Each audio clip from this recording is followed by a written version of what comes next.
Canby, welcome to the Canby City Council regular meeting for September 5th, 2018.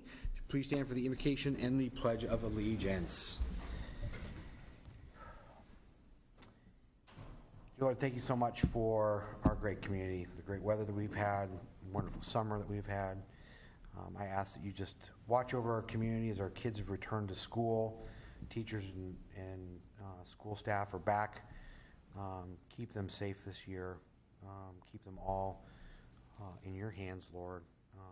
I ask that you just somehow we get the word out that they know that they have an entire community supporting them with whatever that they need. Just ask for your guidance. I ask for your grant us wisdom up here on the dais as we lead our city. I ask these things in your name. Amen. I pledge allegiance to the flag of the United States of America and to the republic for which it stands, one nation, under God, indivisible, with liberty and justice for all.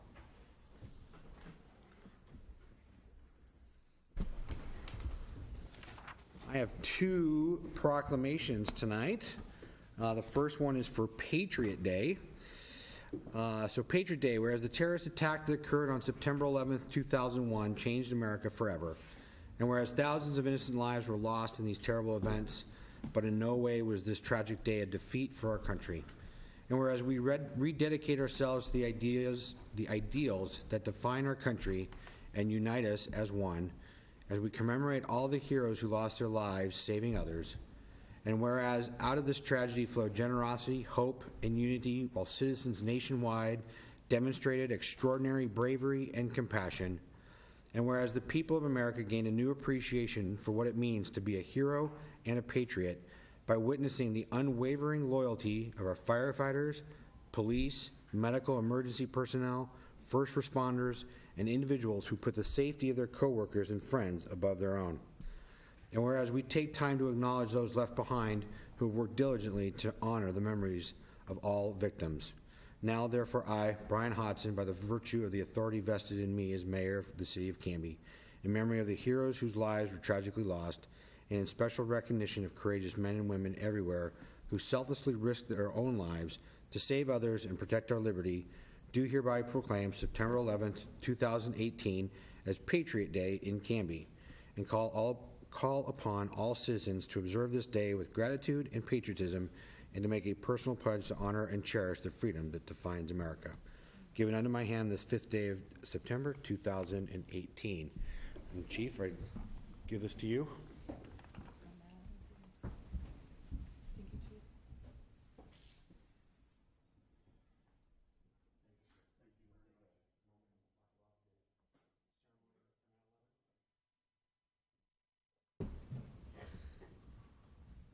Well, good evening, and thank you very much for the, this means a lot, the proclamation for the police, firefighters, military that continue to serve our country on a daily basis, so thank you very much. On September 11th, Canby Fire and Canby PD will once again be hosting our ceremony over at the Canby Fire Station at the Memorial. You are all invited, as well as all the citizens of Canby. We will have some guest speakers there, including the mayor, and Ron Swore, one of our board members, will also be speaking with a representative from the military, as well as a few other speakers. So you're more than welcome, and all the citizens as well are welcome to attend. Thank you very much. Chief, what time does that start that morning? Thank you. It starts at 8 o'clock. Thank you. second proclamation this evening is the Canby Public Library Day. Whereas the origins of our library reach back to 1937, when 3 members of the Canby Women's Civic Club went door to door gathering donations and books to start a community library. And whereas thanks to their diligent efforts, the Canby Public Library was established in Canby's new built City Hall on September 16th, 1937. And whereas since 1937, the library has improved the quality of life in Canby by serving as a center of community life and discourse, offering opportunities for people to enrich their lives through education, cultural and artistic experiences, And whereas libraries create better citizens and safeguard the future of our community by enabling individuals to make informed decisions about their self-governance, by promoting unrestricted access to information, by supporting print and technological literacy, lifelong learning, and the free expression of ideas. And whereas over the course of many years, Canby has been well served by its public library, which continues to make Canby a great place to live and work. Now, therefore, I, Mayor Hodson, by virtue of the authority vested in me as the mayor of the city of Canby, do hereby proclaim September 16th as Canby Public Library Day and encourage all residents to take advantage of the many resources the library offers and to take part in the many activities being held to commemorate Canby Public Library Day, given under my hand this 5th day of September 2018. I think Irene.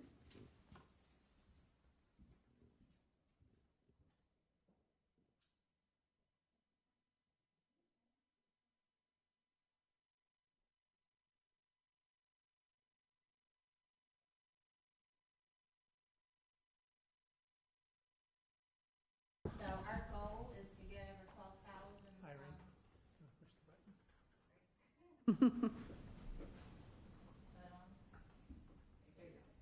September is National Library Card Sign-Up Month, so I would like to encourage everyone who does not have a library card to get one. Our goal is to get 12,000 registered borrowers. I think we're up to 11,700 some, so we need about 300 more to go before Link cleans their database again, and we tend to drop down in October.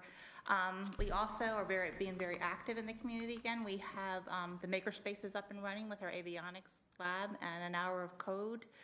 We've got a community survey out, so we're anxious to hear a lot of input from the community. We've had a little over 350 responses so far, but we really like to get a lot more.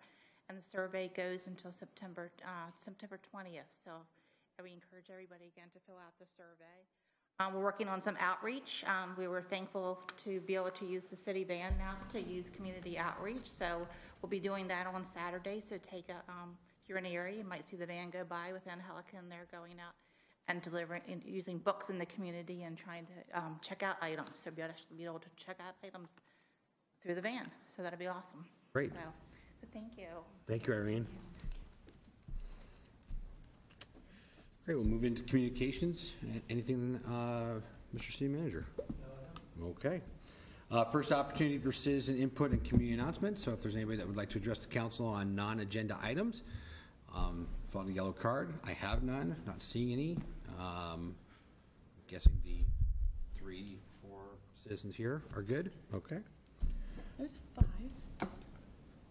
They're all 5. citizens. Staff. Are they? Do they all live here? I don't know. I don't think Mr. Dale lives here. You know, yeah, too many concussions for the mayor. Yeah. That might just be the whole football thing, not the concussions. No, don't start the football Yeah, conversation. no, right. Moving on. Okay, moving on. Keeping with our timeline. Mayor's business. I got a whole bunch. Just a reminder back to the community, in case you weren't aware, it is back to school time. So there are more kids riding bikes and walking to school. So slow down, put down your cell phones, and pay attention to the little ones walking on the side of the road, please. We'd like to avoid any incidents this school year at all times, if possible, especially now with school being back in. Attended the Metro Mayor's Consortium that I'm a member of, and a couple of fun things to, you know, this is what happens when you guys tell me you like handouts, because then I can bring handouts for you. Really from the Mayor's Consortium piece, we voted today to not take a position as a group. So the Mayor's Consortium is basically, it's a mayor's group of all the mayors that make up, that kind of fall within the metro boundary within Portland, with the exception of 3 of us, the Vancouver mayor, myself, and then the mayor of North Plains. We're outside of metro, but again, being relatively close to metro and being impacted by some of the things that occur under metro, and just being close to it, was invited and have been attending these meetings, and so it's been rather interesting. So metro, as many of you have been talking about, is talking that it will be on the November ballot for those citizens living in metro. So not for us, but again, impacting cities and what parts of Clackamas County that are within metro, for the housing bond. So the housing bond that metro is looking to pass his, I think, $653 million housing bond that's gonna, they're using those funds that will help to start developing and building some more affordable housing within Metro. That's the goal. And so today, the Metro Mayor's Group had more discussion on this particular piece and have decided to take no position on this particular bill or bond that Metro is putting forth. So it was just an interesting conversation piece for sure but I wanted to let everyone know, because I've been talking about it, that that's coming, but again, doesn't impact Canby necessarily, but still wanted to let everyone to know. And then we had a conversation today on the upcoming legislative session and some of the issues that this group is particularly interested in watching or weighing in on. So there's some of the potential bills that are going to be out there. There's a couple of property tax reform bills. There's a bill about reducing auto theft, and as it ties to closing a mental health loophole that's in it. Qualification-based selection, so supporting legislation that modifies the qualification-based selection process to allow public contracting agencies to compare pricing information. So like, you know, we take best bid or lowest bid. This will give us a little bit more autonomy to look at other bid options instead of just having to take the lower one every time.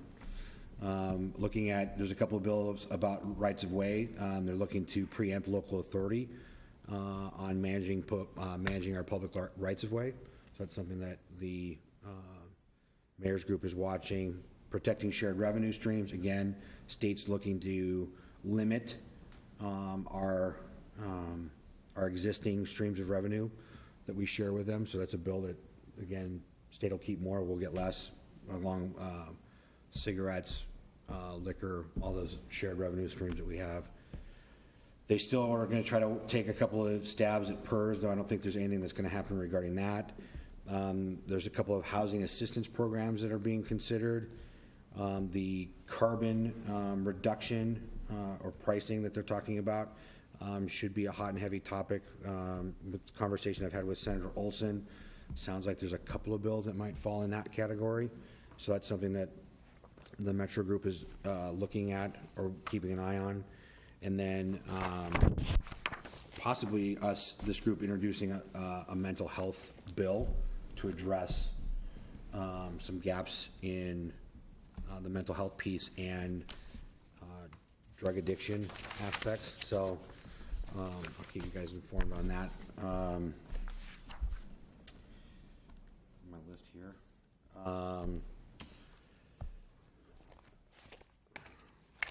Handouts for you guys.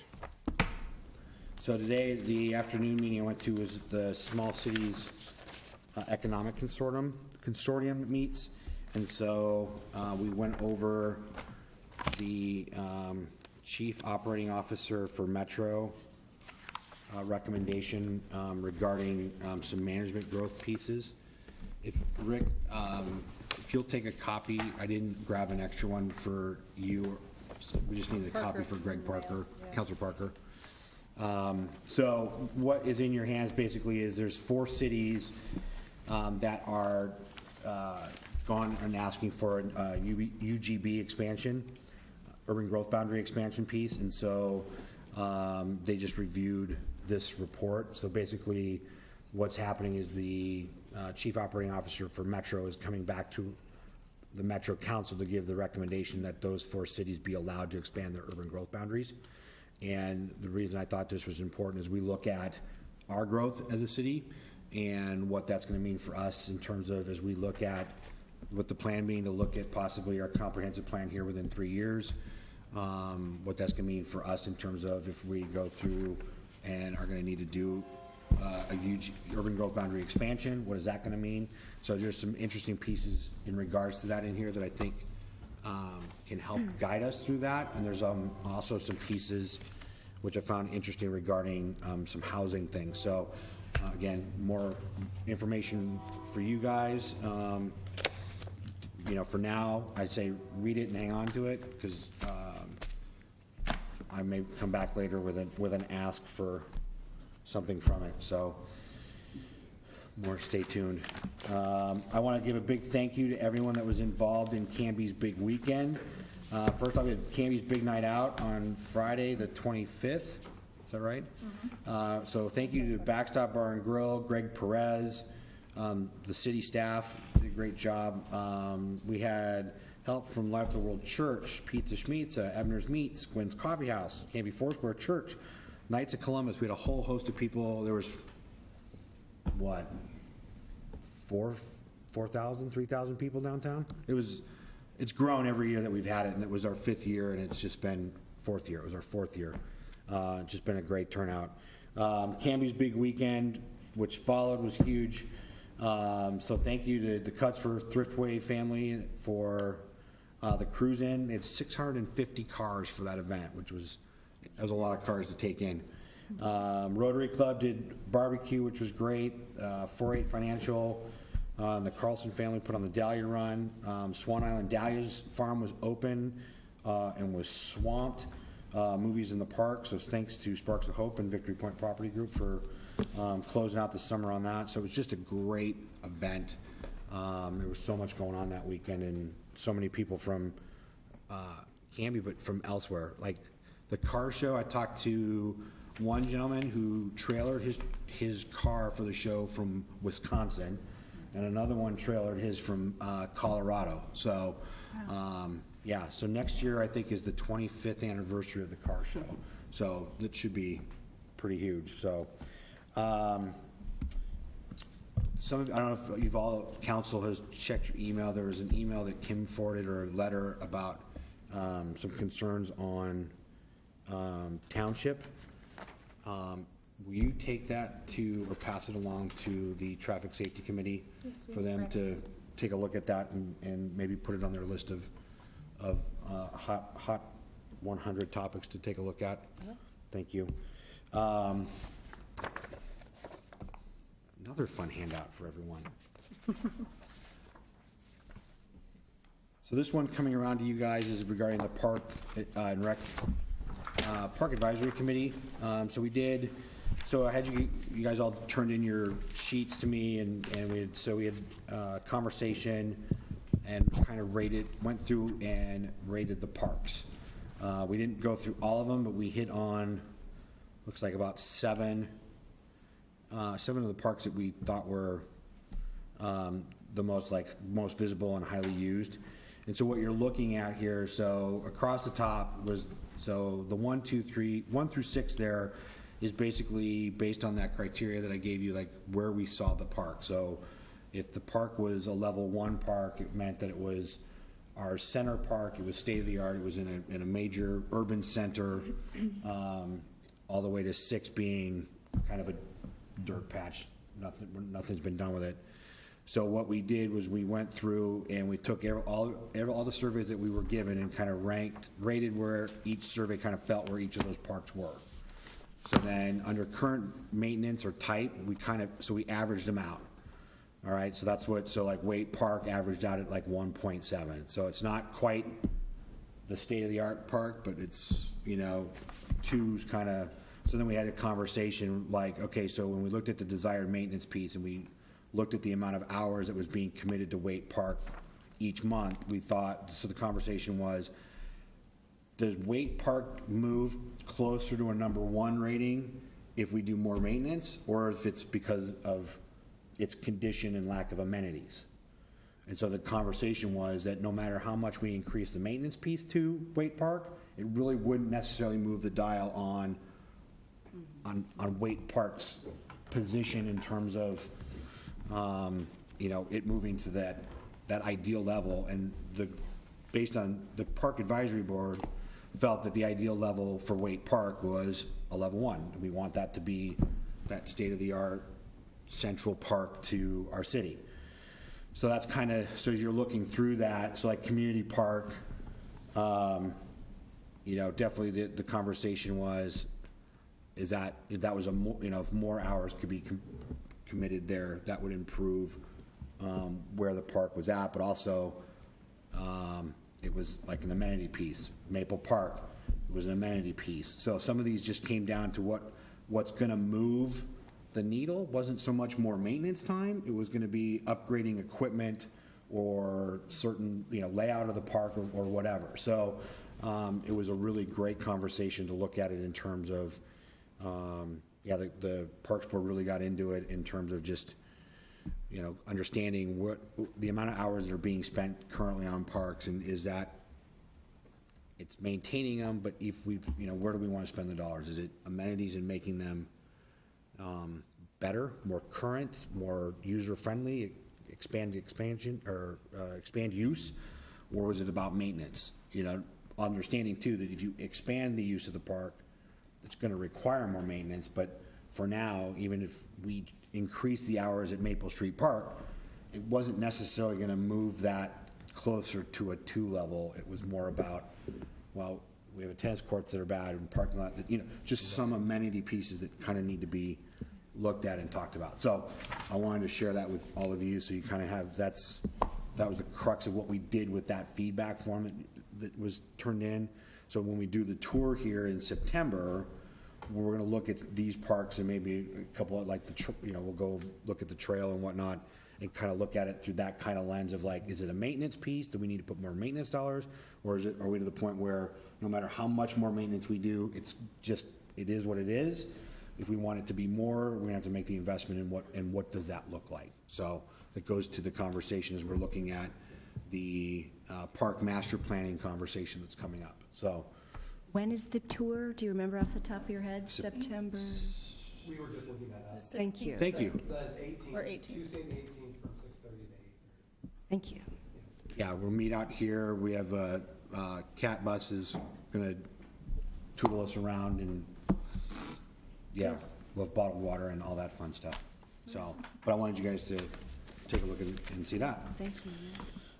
Oh, and finally, it's Kim's birthday today. Happy birthday, Kim! So I think we need to sing Kim happy birthday. So I know. We've never done this. No, you can thank Jamie for letting me know that it was your birthday. So, happy birthday to you. Happy birthday to you. Happy birthday, dear Kim. Happy birthday to you. Yeah. Oh, the camera's on her right now. All right, perfect. I'm glad I can end my. I made sure my mic was off for I that. decided. Yes. For the Yes. viewers at home. Sparing it, yeah. It's a hard pitch when you have no pitch. How's that? So that concludes what I have. We'll move into council reports. Councilor Smith. See two members of the fire district here. Chief, do you have any thing you wanted to report on from the fire district? Just a few. Please, thank you. I think somebody else had a birthday, right? This month? Oh, Rick did, and so did No. Mayor. No, that was last month. That doesn't count. That's last- Old news. Old news. I think you're older than me, Rick.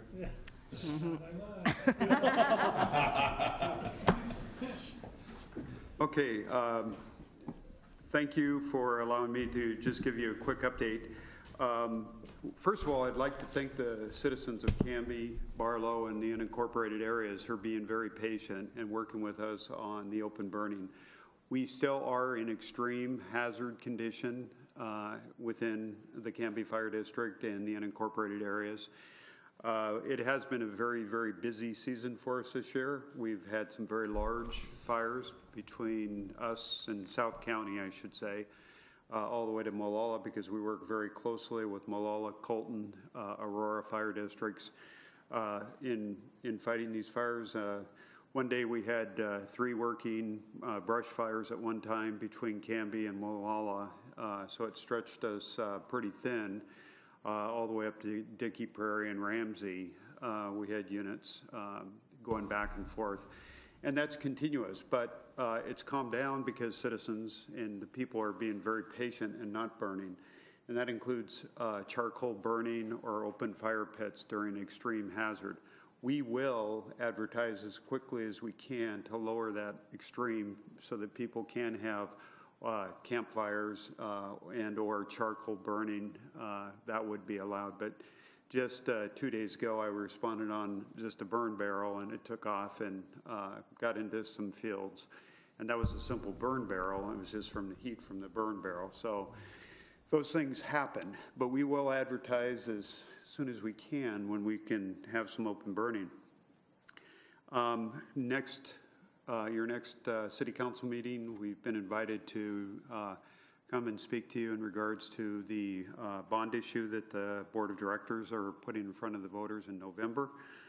Initiative 3-542 has been filed with the county, and we'll be making a presentation. We're also scheduling a town hall meeting on October the 18th at Gwynn's Coffee, and fact sheets will be mailed out to every registered voter in the fire district as well, talking specifically of what the bond issue is for. We're willing to come out and speak to any neighborhood associations, anybody that would like information on the bond issue, any one of us and/or firefighters have be more than willing to come out to speak to people. So thank you. And that's about it, unless you guys have any questions for me. I do. I have a question. What about backyard fires here in the city? Like having your own little, nothing. none of it is, so not, okay. Nothing. Yeah, nothing at this point because things are so volatile. And the other thing to consider too is just structure fires. When we have lower humidity like this, they'll take off so much faster. So maybe a cigarette butt into the bark would normally just burn a small circle. Well, it will actually travel very quickly, and typically will travel to wherever that bark dust is and can go into crawl spaces, and then it gets into the houses and underneath the houses and things like that. So small fires will become very large very quickly, and it's mainly because things are so dry and our humidities are down, our indexes are down. So fires will ignite quickly and they'll move quickly too. Thank you, Chief. Thank you, Chief. Mr. Mayor, I don't have anything else other than the fact that I have a little one at home that's celebrating a birthday tonight, so I'm going to be excusing myself here shortly to try and open a present or two before bedtime. Nice. Happy And happy birthday, Tyson. Yes, tell Tyson happy birthday. Perfect. You're up. Okay, thank you, Mr. Mayor. Actually, C4 doesn't meet till tomorrow, Traffic Safety Commission Friday, so I don't really have much in the way of liaison report, other than we're going to appoint shortly Janet Bailey as going to be our newest Traffic Safety Commissioner, so I'll welcome her and thank her for her service. And I've talked about these before, but I just wanted to mention again, because school has started, and they're going to start seeing these in the schools, and I've asked the chamber yesterday, trying to have the business community help us post these flyers. They are available if you have a business. We'd really love to have you put them in the restroom or in your front window. They are bilingual, so you can put two up or put them in your window so it can be seen front and back. And also the pocket cards. If you have a register, I know Schmitza has them, Gwynn's has them. There's a few folks that are putting these at the registers so that they can pick up these little pocket cards that just have talking points if you come across someone that you feel might be in crisis and how to have that conversation, and also the resources where you can get some help. Also, the task force has been meeting with the school district and some funding resources. We're looking at some curriculum and some support that we can put into the schools.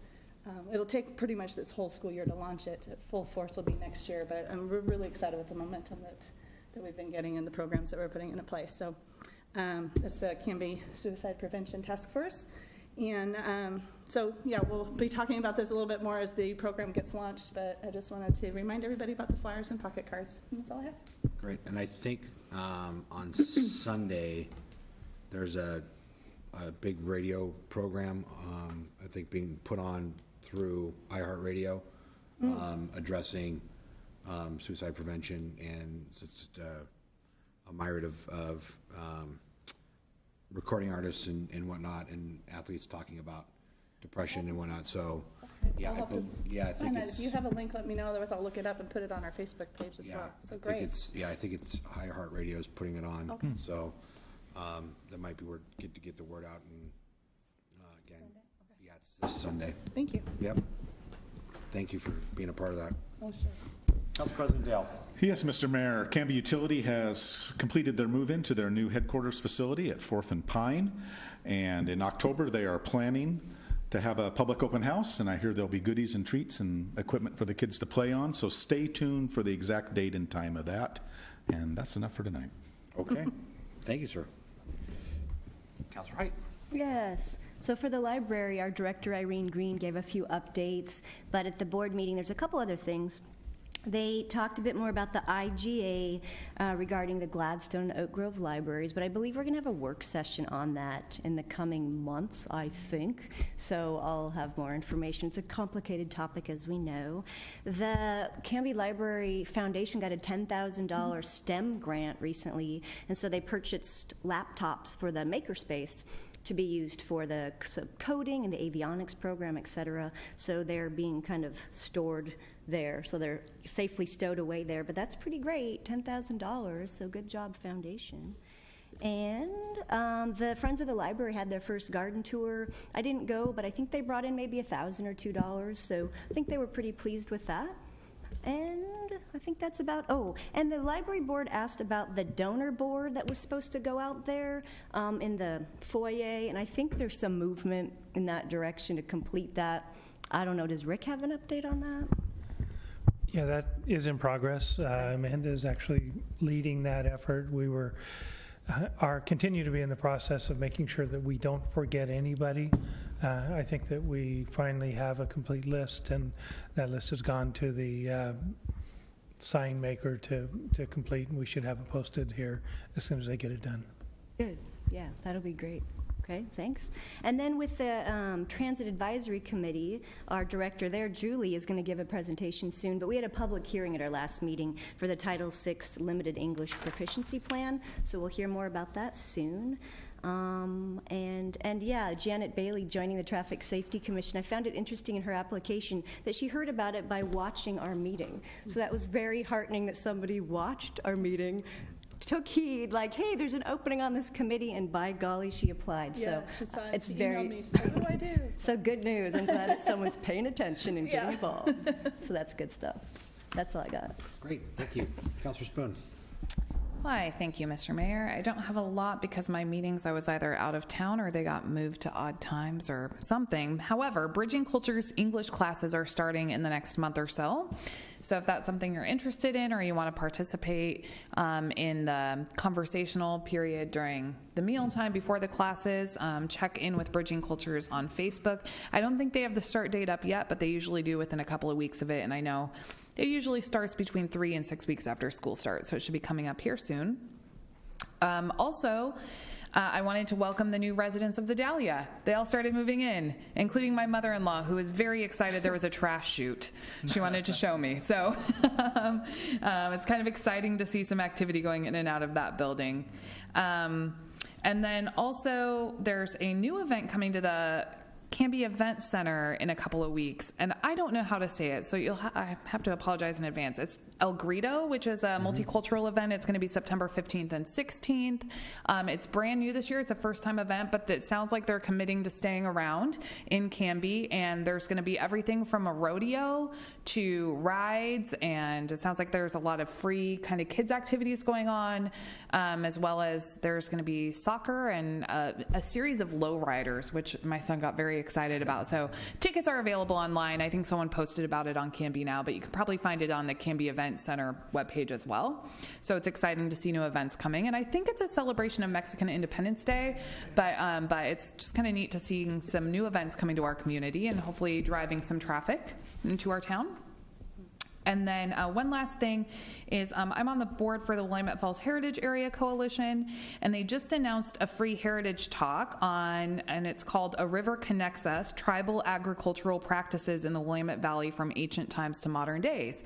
And if you know much about Canby history, it was kind of Baker Prairie, and it was, I believe, a strawberry field mostly, but there's a huge Native activity in this area, and especially down by the falls, but we're kind of in the Willamette Falls Heritage area that they're trying to make a national heritage area. So that's going to be on September 20th. This one's at the Willamette Ale and Cider House in West Lynn, and it's at 6 p.m. So if that's something that's interesting to you, some people from the Grand Rod tribe are going to be there, and it should tell us a little bit about our area history. So if that's of interest to you, that'll be kind of exciting.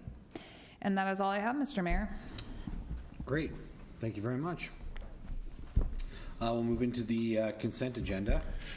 Mr. Mayor, I move to adopt the minutes of the August 8th, 2018 City Council special meeting, the minutes of the August 15th, 2018 City Council work session and regular meeting, the appointment of Janet Baylor to the Traffic Safety Commission for a term to expire on June 30th, 2020. Second. Motion's been made by Council President Dale and seconded by Councilor Height to approve the consent agenda, which include the minutes of August 8th, 2018 City Council special meeting, minutes of the August 15th, 2018 City Council work session and regular meeting, and appointment of Janet Baylor to the Traffic Safety Commission for a term to expire on June 30th, 2020. All those in favor? Aye. Anyone opposed? That carries 5-0. We'll move into resolutions and ordinances. The first item we have is Resolution 1297. This is adopting Canby Area Transit's 2018 Civil Rights Program Title VI Limited English Proficiency Plan and repealing Resolution 1200. Great, thank you. Hi, Julie. How are you? I'm good. Good. Thanks for having me. As you know, because we have federal funding for CAT, we're required to comply with a number of federal regulations. And this policy, the Title VI policy, is how CAT will comply with the civil rights regulations. And we have an approved written policy that includes a limited English proficiency plan, or as us bureaucrats call it, an LEP. The purpose of the Title VI regulation is to ensure that no one is discriminated against because of their race, color, or natural origin. Our first Title VI plan was drafted in 2008, and recently ODOT is requiring that all transit properties update their Title VI plans every 3 years. The regulation requires that transit providers complete a 4-factor analysis to determine which languages are spoken in their service area, and then develop a strategy for communicating with individuals who have limited English proficiency. We're required to have this LEP. It probably won't surprise you that we have a high percentage of Canby residents that speak Spanish. According to the 2017 Census Bureau estimates, the city of Canby is approximately 20.1% Hispanic or Latino. And the 2012 to 2016 American Community Survey estimates that 16.7% of Canby residents speak Spanish at home. CAT has focused on providing information to Spanish-speaking customers for quite a while now. So we more than comply with these regulations. Our schedules, our rider notices, press releases, website postings are all produced in both Spanish and English. We have a Spanish option for people on our phone system, and our dispatchers have the ability to get a translator on the line within just a few minutes. But I don't want to just comply with the regulations. I want to excel at this and really engage the Spanish speakers in our community that ride CAT and ones that don't. And during the outreach for our Transit Master Plan in 2017, we learned a lot about how to market to Spanish speakers. Since that time, we've provided the Transit Advisory Committee agenda in Spanish and in English. We purchased audio equipment with the grant funds that we used for our Transit Master Plan, so that we can now provide simultaneous interpretation very easily because we have this equipment. We also learned that our Spanish-speaking neighbors prefer to be contacted via text message. And I'm working on identifying a third-party service that can facilitate this via email so that we can access translation services, and then send the response or receive the texts and have translation involved since I don't speak Spanish. And I'm working with other staff of the city to ensure that we're complying with all of our records retention regulations before we kick this off. I'm very excited about it. I think it would be a great way for us to engage the Spanish-speaking community, and especially because they've basically told us that's how they would like us to communicate with them. We continuously maintain our stakeholder list, which includes nonprofits like the Canby Center, Bridging Cultures, churches, the Adult Center, apartment complexes, neighborhood associations, the media, Canby schools, the school district, state and county government, and also several translation services. In July and August, we publicized a meeting regarding the Title VI plan update, and in order to reach Spanish speakers in our community, we attended a Bridging Cultures event in August and distributed flyers for the meeting, which was held on the 23rd of August. We posted notices on the buses, at the transit center, at the city hall, and other locations around town. The meeting on the 23rd was not very well attended, although we did have 2 Spanish speakers in attendance, and we provided simultaneous interpretation. Most of the documents were in Spanish and English, and the attendees and the Transit Advisory Committee asked questions and commented in both Spanish and English. The attendees were encouraged to comment or add to the contact list that's part of the LEP. I do think it's important for us to meet our federal requirements, and it's more important to me that we communicate with all of the Canby residents so everybody knows how to access our service. The 2018 version of the plan is not a lot different than the one that we did last time. There's a few details, like the domain name for email addresses was updated, and we updated the census information and some of the historical outreach efforts that was updated. But otherwise, it's pretty similar to other plans that we've had. And it was also approved by ODOT's Civil Rights Department. Yeah, Julie, I've got to commend you on not just this plan, but just everything that you've been, it's kind of like your to-do list has been extensive, and it's just kind of, you've been kind of going through and just crossing off a number of great things. And this is, again, another piece. So I really appreciate the, not just meeting the goals, but going above and beyond it.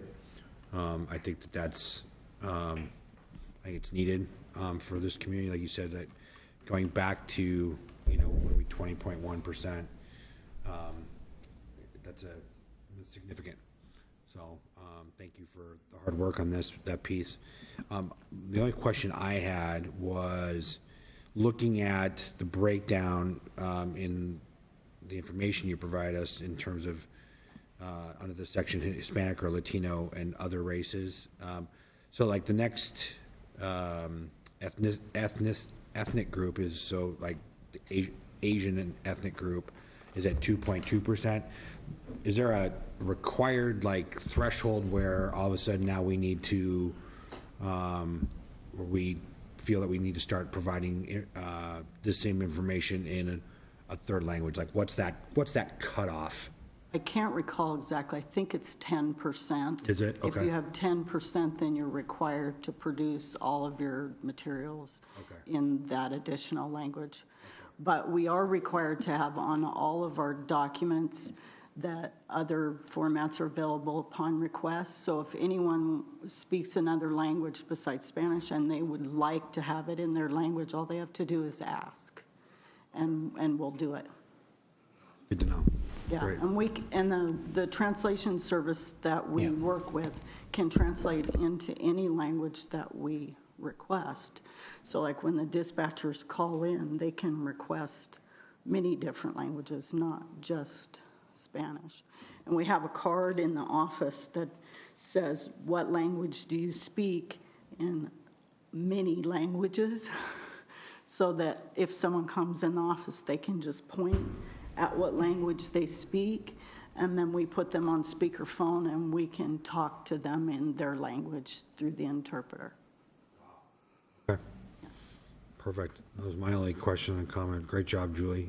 Any other question or comment? I like your quote, how you said you don't want to just comply, you want to excel. And that communicates, like, I can tell by your body language that you're excited about this. It's not just like a mindless checking of a box. Like, I can tell you're passionate. And that's how, like, we appreciate that because can be benefits. So thank you.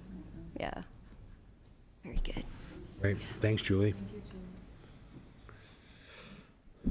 All right. So anyone want to make a motion? Oh, yeah. I move that we adopt Resolution 1297, adopting Canby Area Transit's 2018 Civil Rights Program Title VI Limited English Proficiency Plan and repealing Resolution 1200. Second.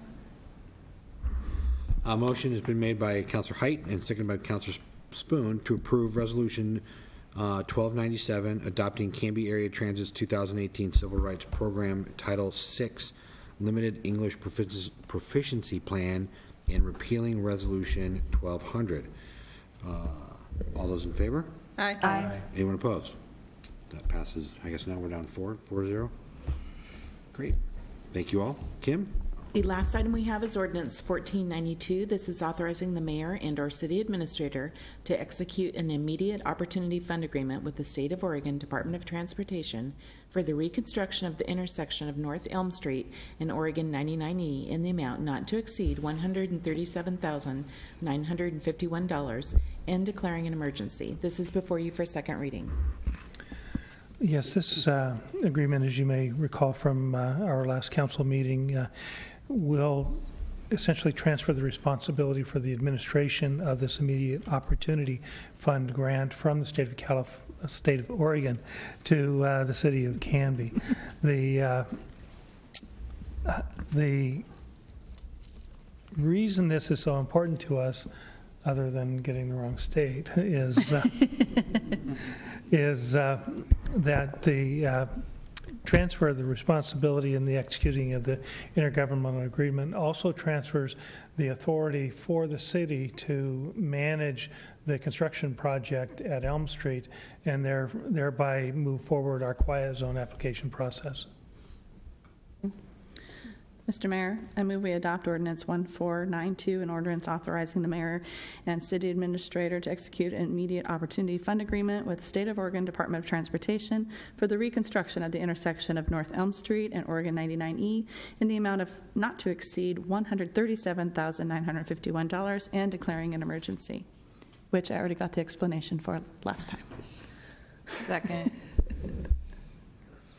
Motion's been made by Councilor Hensley and seconded by Councilor Spoon to approve ordinance number 1492, an ordinance authorizing the mayor and/or city administrator to execute an immediate opportunity fund agreement with the State of Oregon Department of Transportation for the reconstruction of the intersection of North Elm Street and Oregon 99E in an amount not to exceed $137,951 and declaring an emergency. Before we call for the roll call vote,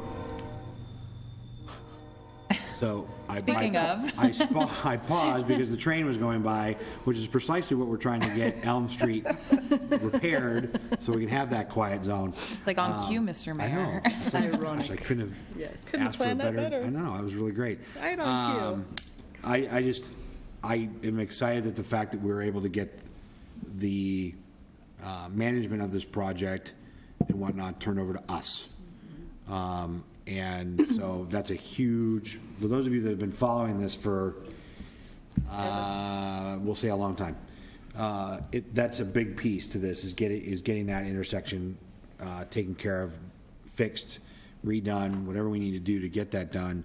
But for us to have it in our control is a big piece to this project, because we now eliminate, I think, a tremendous amount of red tape and bureaucracy with dealing with ODOT to get that done, and we get to control it. So I like that aspect, so I appreciate the hard work on that. And I really want to compliment ODOT's regional representatives for fast-tracking this intergovernmental agreement. We went from discussion to contract in a matter of just a few months, and it would not have happened had ODOT not been fully supportive. So roll call vote. Counselor Hensley? Aye. Counselor Dale? Aye. Counselor Height? Aye. Counselor Spoon? Aye. Motion carries 4-0. Thank you, Kim. Moving into new business. I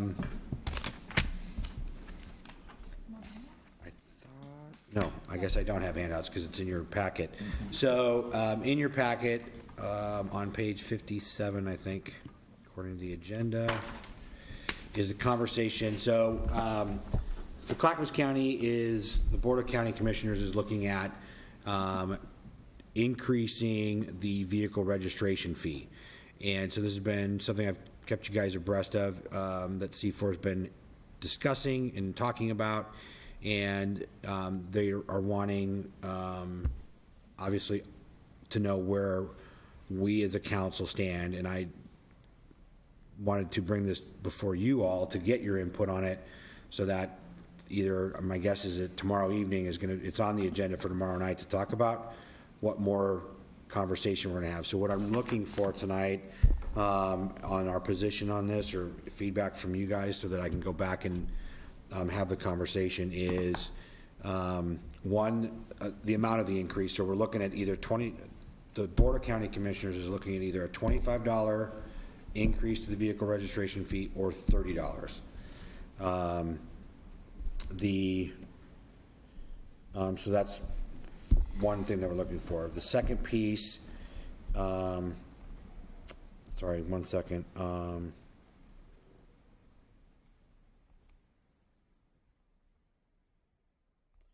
The second piece is then how to split the funds. Traditionally, and what's laid out through state statute is that the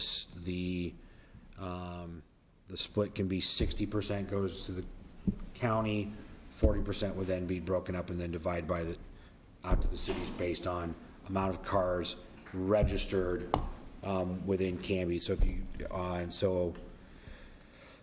if they increase the vehicle registration fee to $25, the breakdown would be that Canby would get annually, right now, $276,000. If it was $30, Canby would get $331,000.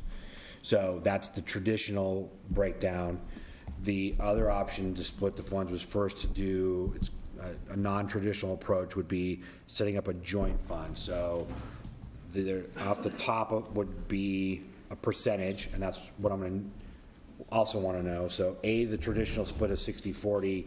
B, do we do a joint fund? So it would be a percentage taken off the top, which would be put into basically a fund for the counties to work with the cities to do joint projects. So like in our case, that could be Art Road, that could be the Burke Parkway Bridge, that could be working on the road to the industrial park, if we've got to include the county piece in that. So that's, if we go with B, then the question is what percentage off the top do we want to give them as a recommendation? So 5%, 10%, 15, so, because then what'll happen is, Would that be split between city and county, or would that come off the county's 60%? so that would come off the top first. Okay, and then it would be be split. 60-40 split. So off the $25, so that would basically generate, so a $25 increase would increase revenue by $9.3 million.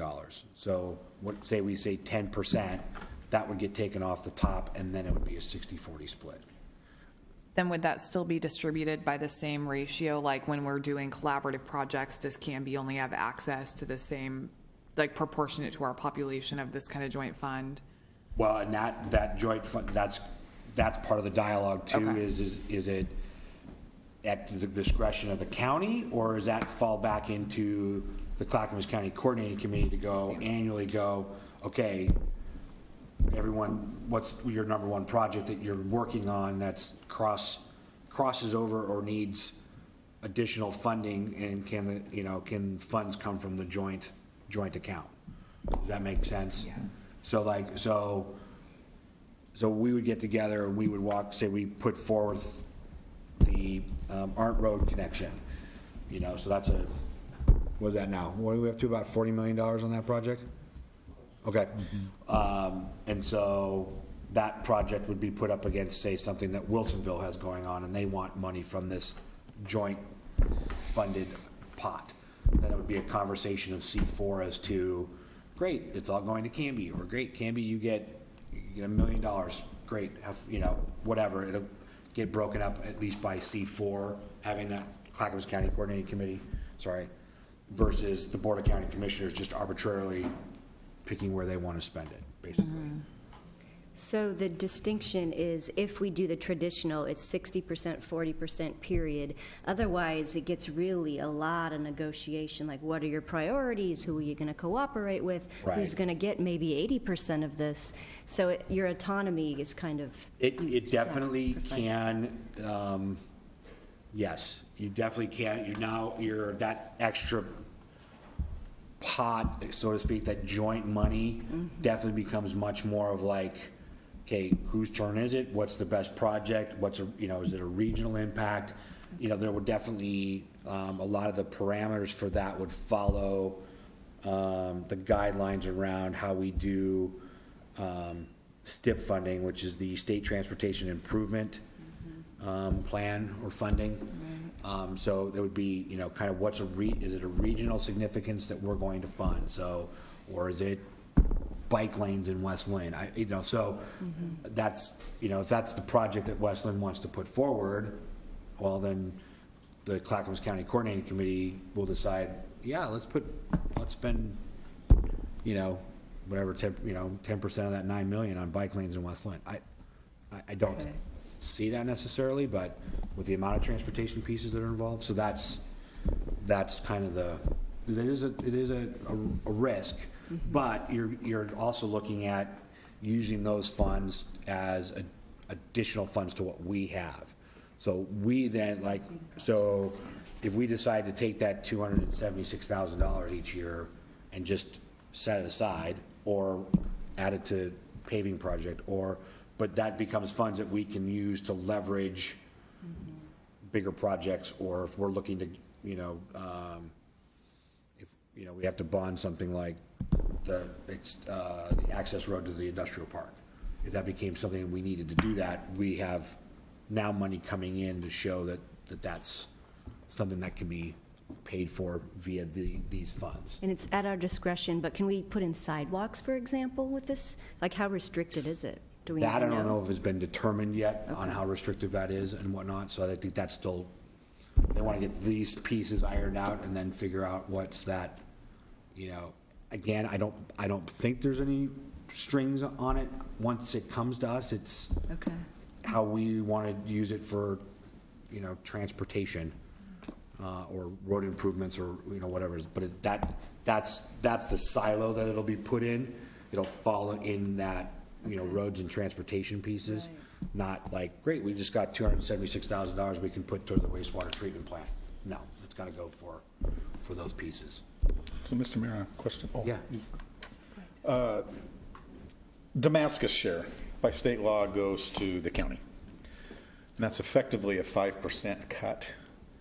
Does that mean that the county is effectively getting a 65-35 split?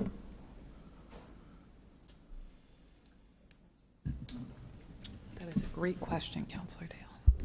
My suspicion is the answer is yes. If that is the case, some feedback I would offer is that if there is going to be a strategic investment fund, that Damascus share should go in as the county's good faith seed money. They should not enjoy the largesse of Damascus's disincorporation. That being said, Or that whole amount gets backed out entirely. Just goes into the, Yeah. Well, I think the county's making a case to throw their hands in the air and say, well, state law says that we receive the money. It comes to us.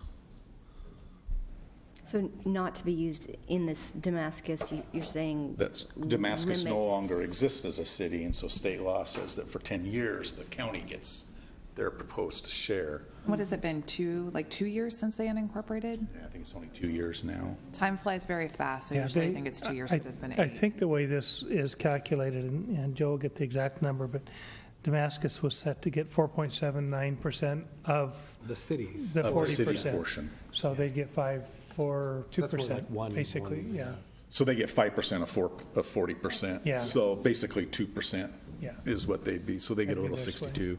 Nevertheless, I wouldn't mind seeing a good faith movement on the county's part to say, you know, that was going to go to a city, and since we can't by state law give it to a city, we'll throw that in as our yearly contribution to the strategic investment fund. I think that makes a lot of sense.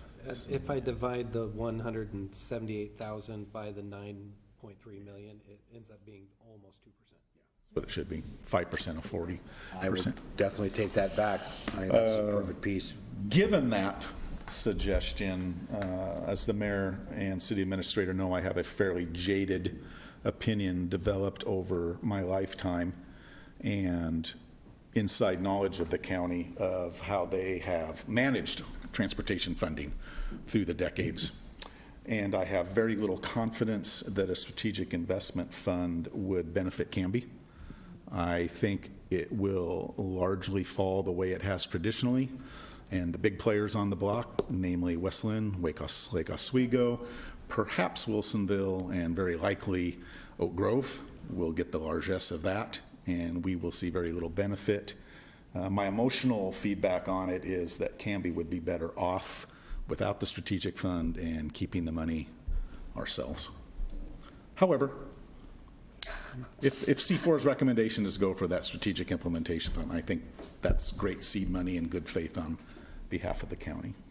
So if it goes the non-traditional route, it would definitely then have to be about, like, what are those parameters? Because that's my concern as well, is that, you know, the 500-pound gorillas in the room are going to be the ones fighting over it. And generally speaking, again, they're looking at this.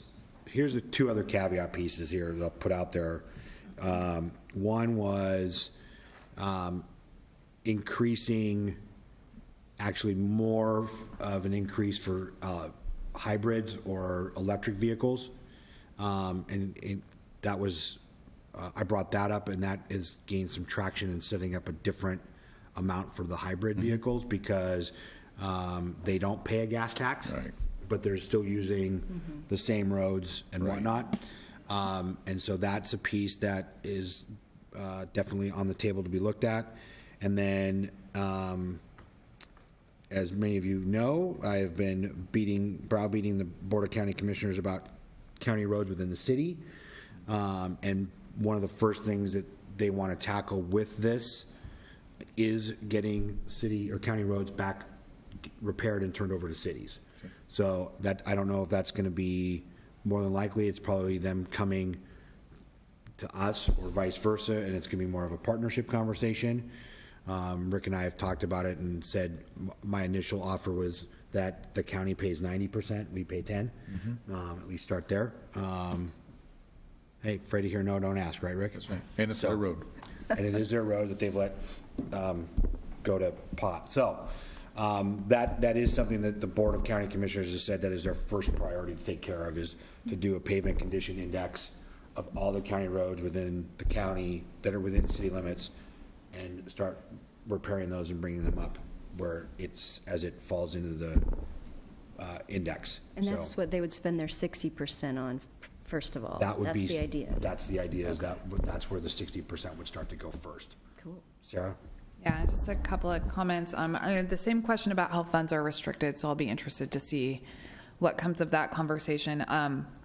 Similar to Councilor Dale, I have some hesitations about a strategic fund, in part because we've struggled to see eye to eye with the county were they to be the administrator of it in our transportation needs. So I'm going to my inclination is that we wouldn't be their highest priority if they were the determining governing body.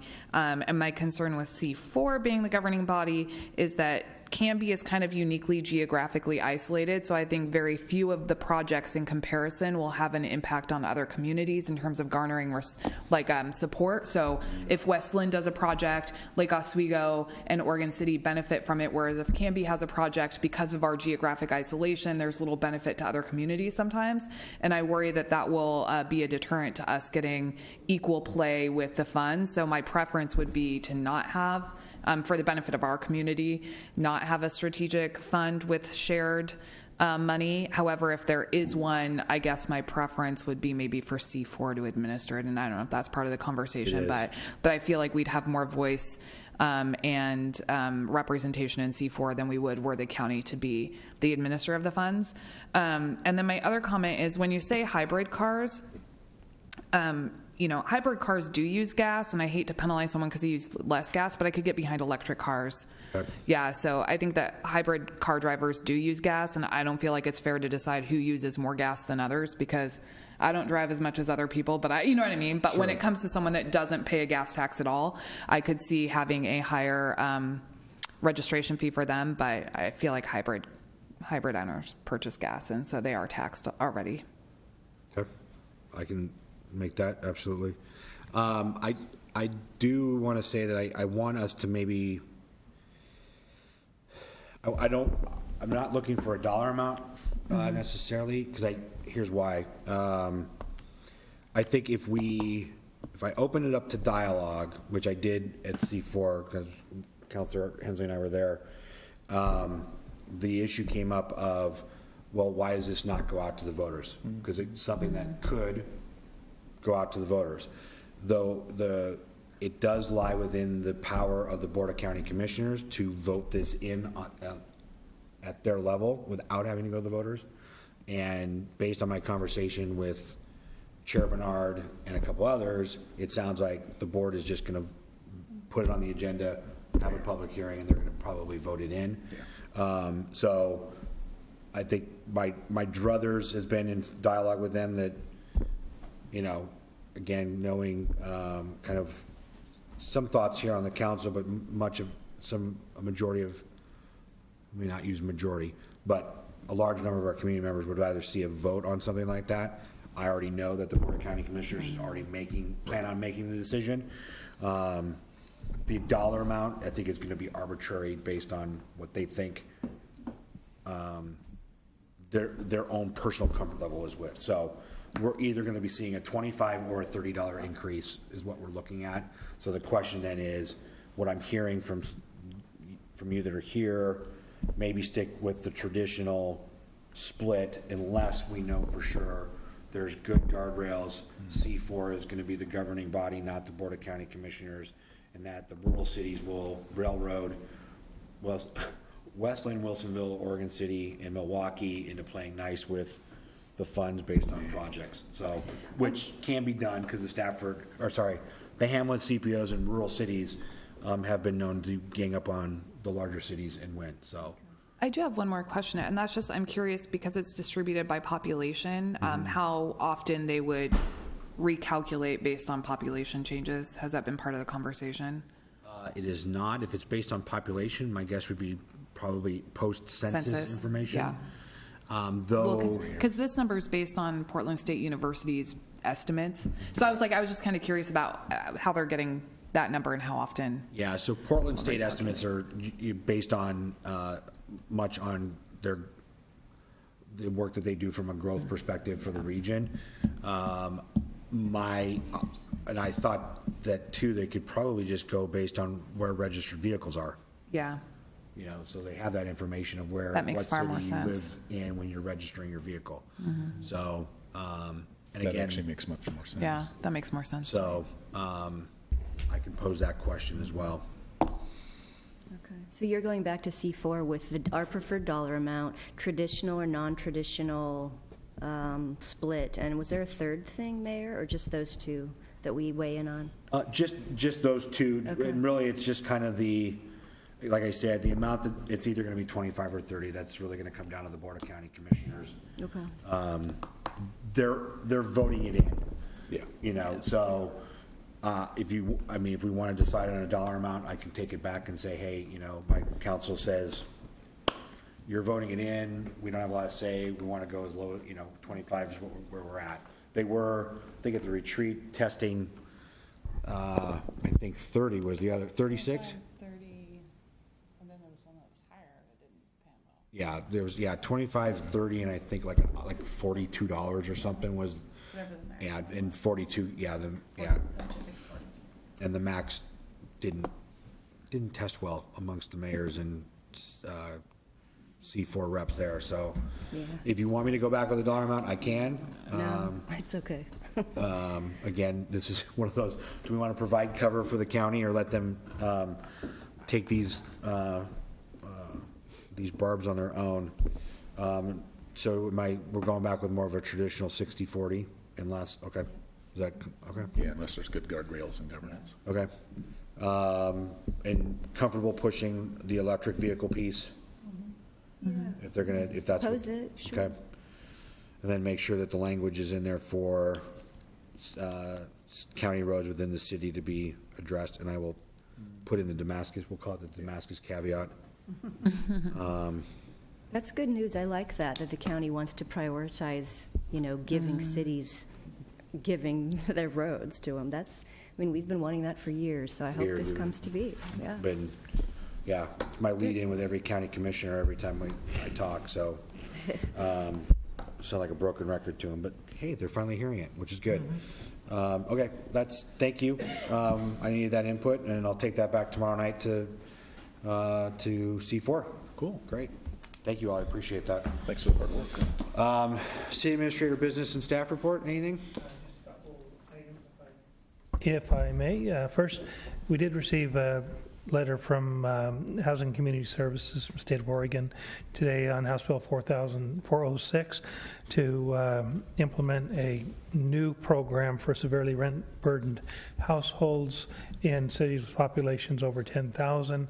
The threshold is 25% of the renters have to fit within a criteria of spending more than 50% of their household income on rent, and at which time that household would be considered a severely rent-burdened household. The city of Canby is at 16%, so it's not required to file this report. I will share this out with you in an email so that you can see the comparison of Canby with other cities in excess of 10,000. It's interesting information, but not information that we are required to follow up on. I'm working with city staff on the request for proposals for the Canby Parks and Recreation Master Plan update. We're on about the third or fourth iteration of the RFP, back and forth with staff.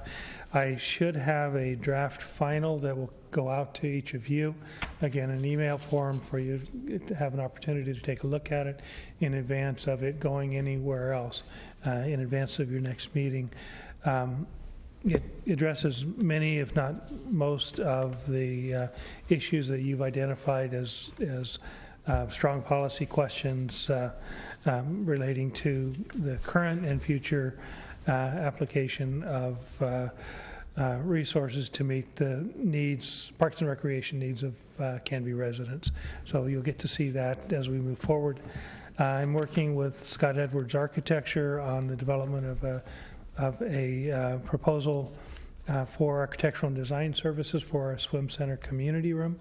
With that, I have a draft proposal from them now that I need to do some editing. Been in communication with Brian Mars, one of their principals. We have a few changes that we still need to make, but probably within a month of my being able to execute that agreement and start the design process. Our goal is to be out to bid in the wintertime, probably around January, so that we can be under construction in the spring and be done by the end of the summer with the community room. We are running the same kind of time frame for the Grant Street Arch. It's going to run about a month behind this project. This is a higher priority for us to get in the ground. It's a larger construction timeline, but it'll fall on the heels of the community room as we go forward. So I'm still working on that. Also, you will see on the agenda of the 19th a scope of work and agreement between the city and an engineering firm for the improvements to the Elm Street intersection. What we're doing is we're doing the design process in increments, and this first bite at the apple is going to be 30% completion. At which time we'll kind of vet the information both to ODOT and to UP Railroad to make sure we're on the right track, and then continue the process moving forward.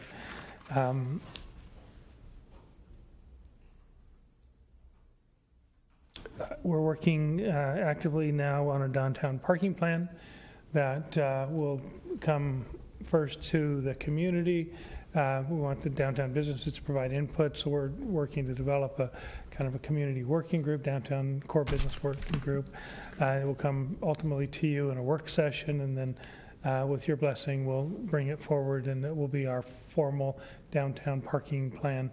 You'll see it probably sometime this winter at the latest. We're actively working on it now. We've gone through 3 or 4 draft revisions trying to identify what the sticking points in working with our local businesses are most likely to be, identify those and try to resolve or address them, or at least identify and acknowledge them as sticking points. So continuing to work on that parking plan. As I discussed with you earlier, and I'll mention it again, we are working on a mural for the east side of our old PD building.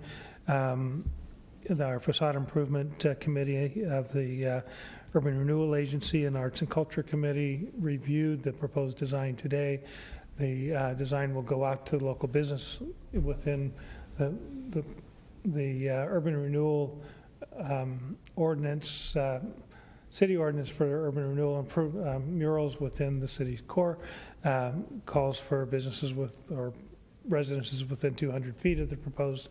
We'll go outside that a little bit. We want a little more global input, so we'll provide that opportunity, have an evening meeting to provide input to determine if there is any objection to the design as it is being proposed.